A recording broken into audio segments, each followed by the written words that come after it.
제가 우리 위니펙에 왔을 때 우리 장로님 중에 한 분이 그런 말씀을 하시더라고요. 목사님, 여기는 8월 15일 지나면 날씨가 내려가고 9월 되면 첫눈 올 때도 있습니다.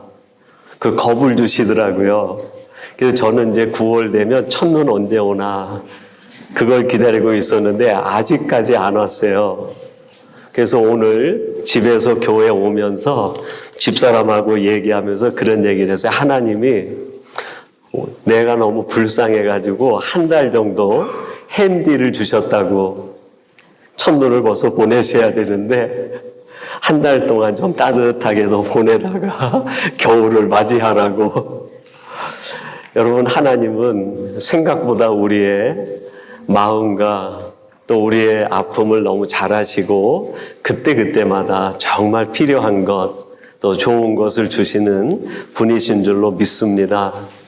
오늘은 주신 말씀 로마서 12장 2절 말씀을 갖고 저항하지 않으면 길 느려진다 하는 제목으로 하나님의 말씀을 전하도록 하겠습니다. 안도현 씨라고 하는 시인이 있는데 그분이 어떻게 보면 조금은 마음에 뭐라 그럴까, 어떤 표현이 좋을지 모르겠는데요. 아프다 그럴까? 그런 시 느낌이 있는 시를 하나 썼어요. 제목이 스며드는 것이라는 제목인데 그 시에 나오는 중심 테마는 여기 계신 분들 중에서 좋아하시는 분도 계실 텐데 간장, 게장에 대한 내용을 가지고 시를 쓴 거예요. 시 내용이 이렇습니다. 꽃게가 간장 속에 반쯤 몸을 담그고 엎드려 있다. 등판에 간장이 울컥울컥 쏟아질 때에 꽃게는 뱃속에 알을 껴안으려고 꿈틀거리다가 더 낮게, 더 바닥 쪽으로 웅크렸으리라. 버둥거렸으리라. 어찌할 수 없어서 알 속에 스며드는 것을 한때의 어스름을 꽃게는 천천히 받아들였으리라. 간장, 게장이 만들어지는 그 과정을 가지고 시상을 떠올리고 이야기했는데 그 게 안에 간장이 서서히 스며드는 그 모습을 보면서 이 세상을 살아가는 많은 사람들이 세상에 어떻게 물들어가고 있는지, 악에 문들고 불의에 문들고 바르지 않은 것에 물들어가고 있는지 그것을 날카롭게 꼬집고 있는 시라고 할 수 있겠습니다. 처음에는 물들지 않으려고 온몸을 비틀고 버둥거리다가 그럼에도 불구하고 그 스며드는 힘이 너무 강하다 보니까 마침내 그것을 천천히 받아들이는, 이 땅에는 많은 사람들의 슬픈 자화상 아닙니까? 세상 사람들의 이야기로만 끝난다고 하면 참 아프다 하는 느낌으로 끝날 수 있을 것 같아요. 근데 이거를 크리스찬으로 유비해 놓으면 세상을 변화시켜야 될 빛과 소금인 크리스찬들이 세상 속에서 세상을 변화시키는 주체가 아니라 오히려 그 새 속에 있는 것들이 크리스찬들에게 들어와서 서서히 그것에 스며들어 세상에 있는 것들을 서서히 받아들이는 그 모습으로 얘기한다고 하면 안타깝고 슬픈 것이 아니라 이건 비참한 성도들의 모습이 아닌가, 그런 생각이 들어요. 제가 오래전에 그 사우스 아프리카 남아공에 방문했을 때 선교사님이 저를 인도해가지고 간 곳이 하나가 있었는데 사자 농장이라는 곳이었어요. 제가 한국에 있을 때는 뭐 양계장이나 돈사나 또 소를 키우는 그런 거는 알고 또 스쳐 지나가 본 적은 있었는데 또 동물원은 가봤는데 사자 농장이라는 곳은 너무 생소했어요. 뭐 하는 곳인가? 갔더니 사자 한 5-6마리를 우리에다 가두어 놓고 마치 곰을 키우듯 돼지를 키우듯 사육을 하는 거예요. 근데 그걸 보러 온 사람들이 그거 보다가 그 옆에 식당에서 식사하고 놀다가 가는 거예요. 사자를 그렇게 그 돈사처럼 만들어서 사육한다는 것도 저에게는 생소하고 좀 이상하게 느껴졌어요. 근데 거기에서 그 사자 농장에서 사자를 본 다음에 옆에 식당에서 식사하고 가는 길에 선교사님이 그런 얘기를 하시는 거예요. 목사님, 저 사자들이 마지막엔 어떻게 될까요? 제가 알 턱이 없죠. 어떻게 됩니까? 그랬더니 사자가 이제 그 기르는 사람들이 볼 때 기력이 없어지고 쓸모가 없다 생각되면 사람들이 그 사자를 돈을 주고 산다는 거예요. 근데 그 사람들이 누구냐면 사냥꾼이에요, 사냥꾼. 취미로 동물들을 사냥하는 사람들이 일반 동물들을 사냥하다가 재미가 없으니까 돈을 주고 그 사자를, 나이 든 사자를 산다는 거예요. 그래서 울타리가 쳐져 있는 숲속에다가 이 사자를 내보내고 그 산 사람들이 그 사자를 사냥한다는 거예요. 피해서 도망가다 결국엔 사냥꾼의 총에 맞아 비참한 최후를 맞이하는 거죠. 길들여진 사자. 그 사자의 마지막 이야기를 들었을 때 얼마나 비참하든지 정글의 왕자가 사람에게 길들여지다 보니까 마지막엔 사냥꾼들의 놀잇감으로 전락해버리고 마는 거예요. 안도현이 쓴 스며드는 것이라는 시와 사자 농장의 사자, 그 두 가지를 이렇게 오버랩 시켜보면 이 세상이라는 것에 길들여져 살아가는 성도들의 마지막 모습이 어렴풋이 느껴져요. 그 마지막이 얼마나 비참한 겁니까? 오히려 세상을 바꾸고 세상을 변화시켜야 될 크리스찬들이 세상에서 밀려오는 것에 저항하지 못하고 서서히 물들어갈 때, 그리고 세상이 주는 조그마한 것에 미끼에 걸려 들어가서 세상에 길들여진 뒤, 그 성도의 마지막은 상상할 수 없을 정도의 비참한 모습이 되고 마는 것이죠. 지금 우리가 살고 있는 이 시대가 그런 시대라는 거예요. 이런 시대를 살고 있는 우리들에게 하나님이 벌써 1000년 전에 간곡하게 주신 말씀이 있어요. 그게 무슨 말씀입니까? 오늘 본문 말씀이에요. 제가 한 번 더 여러분에게 본문 말씀을 읽어드리겠습니다.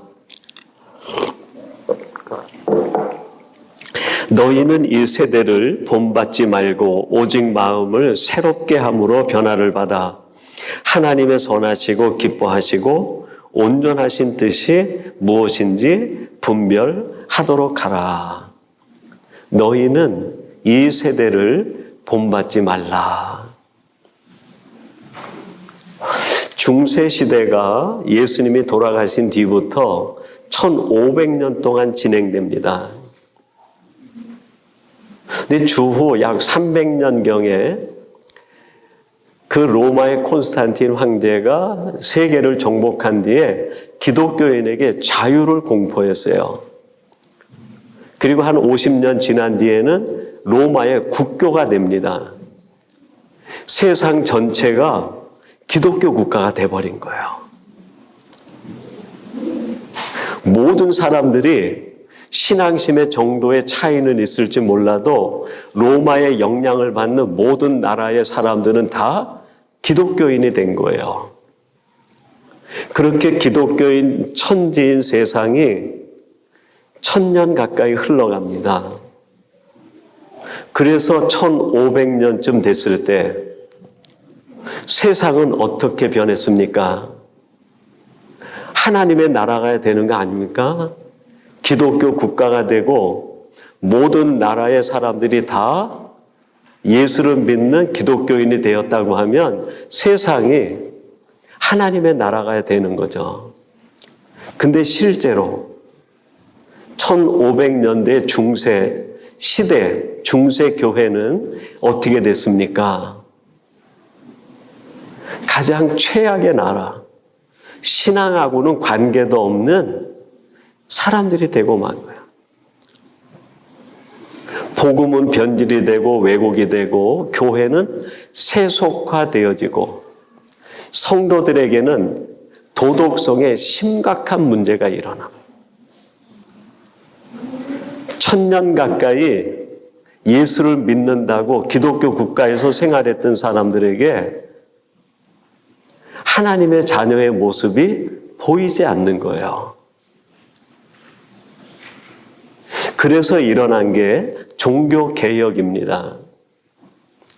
종교개혁자들은 당시 중세교회를 지배했던 그 흐름에 저항했어요.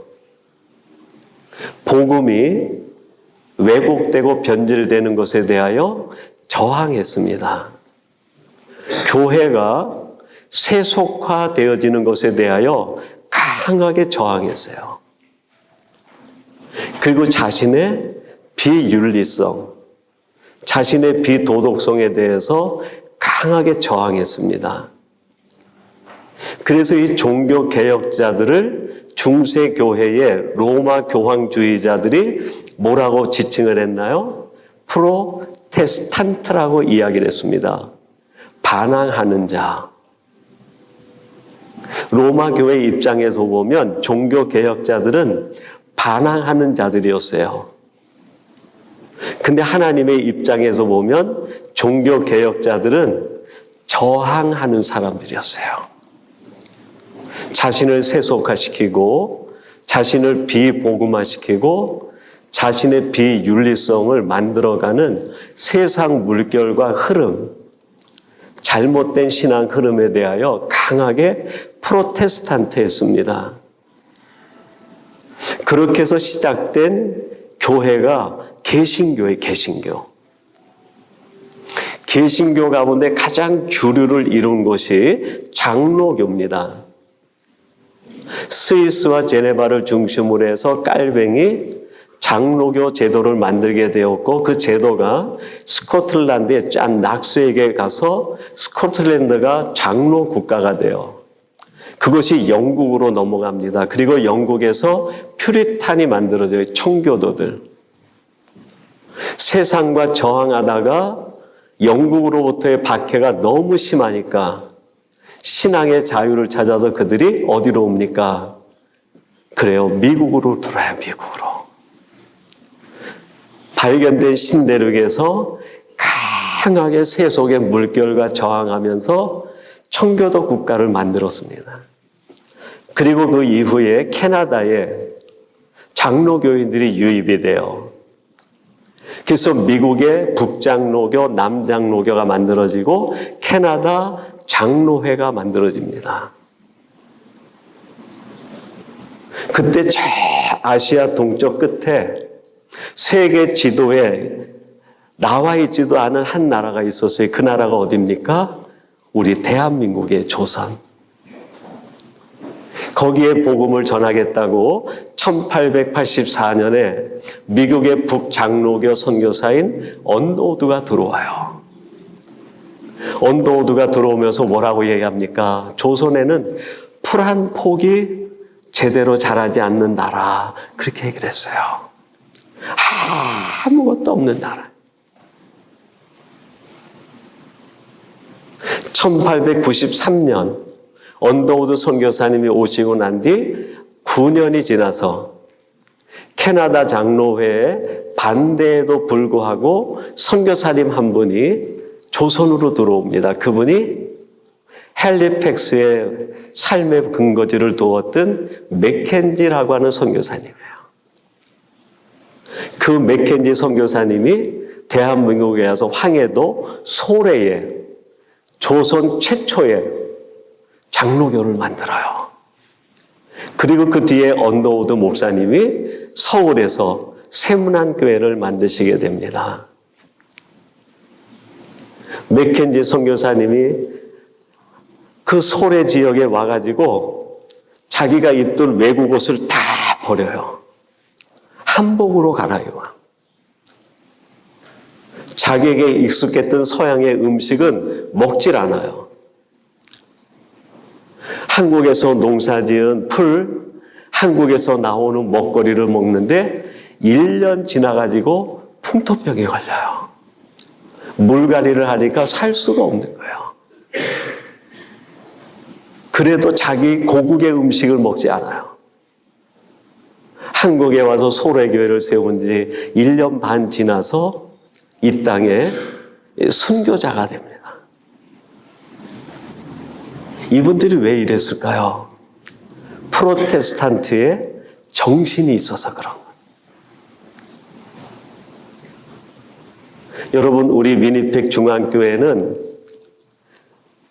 다른 이름을 하나 서브네임으로 붙인다고 하면 위니펙 프로테스탄트라는 이름을 덧붙여야 돼요. 우리는 위니펙에 있는 세상의 모든 세속적 흐름을 저항하겠다. 이 결단이 있어야 돼요. 이게 없으면 수박에다가, 아니 호박에다가 검은 붓으로 줄을 그은 가짜 수박일 수 있어요.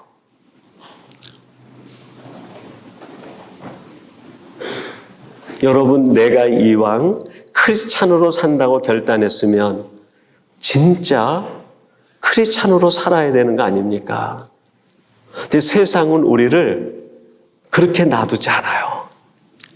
할 수만 있으면 스며들려고 그래요. 그래서 하나님이 오늘 우리에게 너희는 이 세대를 본받지 말라, 저항하라는 거예요. 강하게 정말 프로테스탄트하라는 거예요. 그러면 우리들이 강하게 저항해야 될, 교묘하게 우리를 파고 들어오는 도대체 그것은 무엇일까?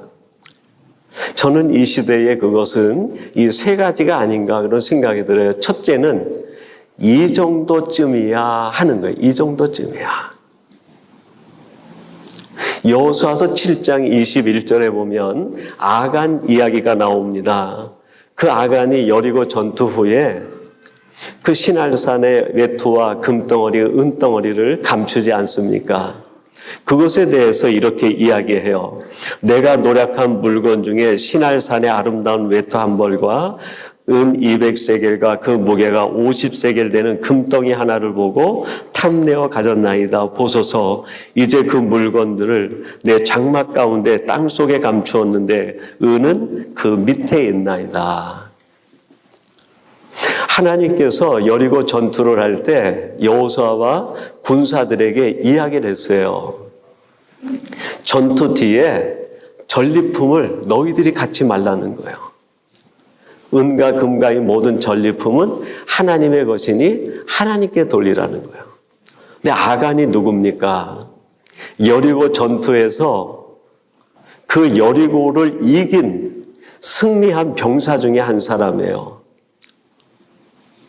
아간의 어떤 그 군사적 직급은 나와 있지 않아요. 근데 아간이 이렇게 행동한 것을 보면 일반 사병보다는 뭔가 더 그 직급이 높지 않았을까 그런 추측이 가능합니다. 아간이 그런 생각을 한 거죠. 내가 누구야? 이 여리고 전쟁에 승리를 이끌어낸 용사 중에 하나 아니야? 그런 내가 이 정도쯤이야. 가질 수 있는 거 아니야? 얼마나 무서운 이야기입니까? 여러분, 교회에 어려움이 생길 때 신앙생활이 어린 사람들이 어려움을 주지 않아요. 신앙생활에 높은 경륜이 있는 사람들이 때때로 어려움을 주기도 해요.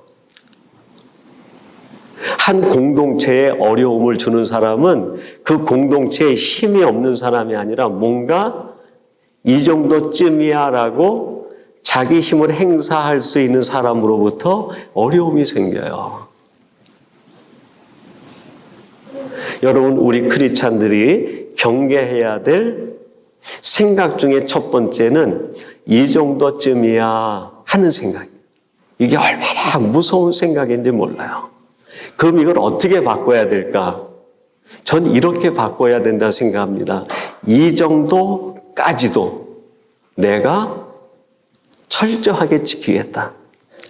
이 정도쯤이야 내가 갖겠다가 아니라 이 정도까지도 내가 철저히 프로테스탄트 하겠다. 두 번째, 우리에게 스며드는 무서운 생각, 우리를 넘어뜨리는 그런 생각이 있는데 그것은 한 번뿐인데 하는 생각이 한 번뿐인데. 여러분, 우리가 알고 있지 않습니까? 한 번이 두 번 되고 두 번이 세 번 되고 우리 속담에도 3살 버릇이 언제까지 간다고요? 80까지 간다. 한 번이 얼마나 무서운 건지 몰라요. 사도행전에 보면 이제 그 사도들의 복음 전함을 통해 가지고 초대교회 막 부흥이 일어납니다. 그래서 최초의 교회인 예루살렘 교회가 세워지게 돼요. 예루살렘 교회가 막 흥황해지니까 사람들이 자발적으로 기쁨과 감격으로 자기에게 있는 것을 가져와서 서로 통용하고 서로 나눕니다. 천국 같은 삶이 이루어진 거예요. 그 감동 속에 감동을 받은 사람 중에 하나가 아나니아와 삽비라였어요. 하나님이 얼마나 감동을 주시든지 아나니아와 삽비라가 자기 땅이 있는데 그 땅을 팔아서 서로 통용하는 데 쓰기 위하여 그 땅을 팔았어요. 그 땅을 팔아서 그 땅값을 베드로 앞에 사도들 앞에 내려가 보니까 뭔가 그걸 다 주면 어떻게 하지 하는 생각이 들었는지 모르겠어요. 그리고 그 중에 얼마를 감추게 됩니다. 한 번뿐인데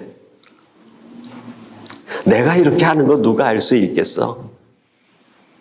내가 지금까지 잘 살아왔었는데 이번 한 번 이렇게 한다고 이게 무슨 큰 문제가 되겠어? 한 번뿐인데 생각으로 자신이 지금까지 해왔던 많은 헌신과 삶이 있었는데 그게 무너져 버리는 거예요. 베드로 앞에 갔는데 베드로가 묻습니다. 이것이 땅판값의 전부이냐? 네, 그렇습니다. 사도행전 5장 4절에 베드로가 뭐라고 말합니까? 이 땅을 팔기 전에도 내 것이었고 판 후에도 내 것인데 그걸 내가 취할 수도 있는데 왜 이렇게 했느냐? 왜 한 번뿐이라는 마음을 듣고 하나님 앞에 거짓된 마음을 가졌느냐? 여러분, 우리들이 무너지는 것은 한 번뿐인데 하는 생각으로 무너져요. 그게 2번이 되고 3번이 되고 결국 내 인격과 내 신앙이 무너지고 말아요. 한 번뿐인데 하는 생각이 들어오려고 하면 여러분, 우리는 단 한 번도 오직 나는 말씀을 쫓아 살 거야 결단하는 게 필요해요. 세 번째 아주 위험한 생각이 있습니다. 그게 뭘까요? 남들도 다 그렇게 하는데 오늘 이 시대를 사는 많은 사람들이 서서히 무너지는 그 이유 중에 한 가지가 바로 이 생각이 아닐까 싶어요. 남들도 다 그러는데. 요한복음 2장 16절에 보면 예수님께서 예루살렘에 처음 올라가셨을 때 하신 일이 있어요. 그게 뭘까요? 성전에서 장사하는 모든 사람들을 채찍을 들어서 다 쫓아내신 일이에요. 이렇게 말씀합니다. 비둘기 파는 사람들에게 이르시되 이것을 여기서 가져가라. 내 아버지의 집으로 장사하는 집을 만들지 말라 하시니. 원래 이스라엘의 모든 유대인들은 1년에 3차례 성전 예루살렘에 가가지고 제사를 지내게 돼 있었어요. 근데 갈 때마다 6월절 제사는 특별한 제사를 지내야 돼요. 그냥 가서는 안 되고 자기 몸에 대한 속전을 내야 돼요. 1년 동안 내가 하나님 앞에서 잘못 산 것에 대하여 하나님 앞에 회개하는 마음으로 속전을 드립니다. 근데 속전을 드리는데 아무 돈이나 드리는 게 아니에요. 유대에서 사용되는 돈은 세겔이라는 돈이에요. 그래서 성전에서 사용되는 세겔이라는 돈만 내야 돼요. 근데 당시 이미 로마에 100년 가까이 속국하에 있었던 이스라엘 백성들이 통용하는 사회에서 쓰는 돈은 세겔이 아니에요. 데나리온이나 드라크마를 사용했습니다.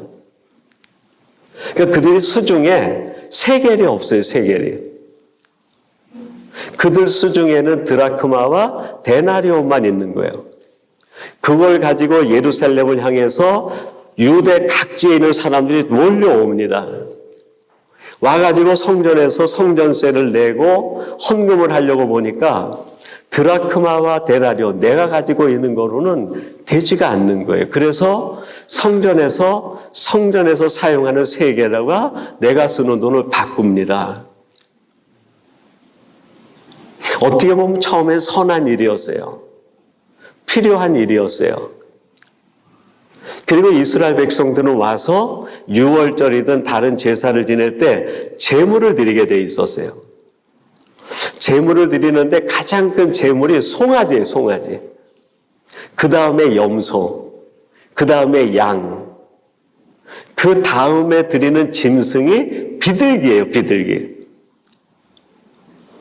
근데 하나님은 우리를 얼마나 생각하시는지 집비둘기만 제물로 받으신 것이 아니라 산비둘기도 제물로 받으셨어요.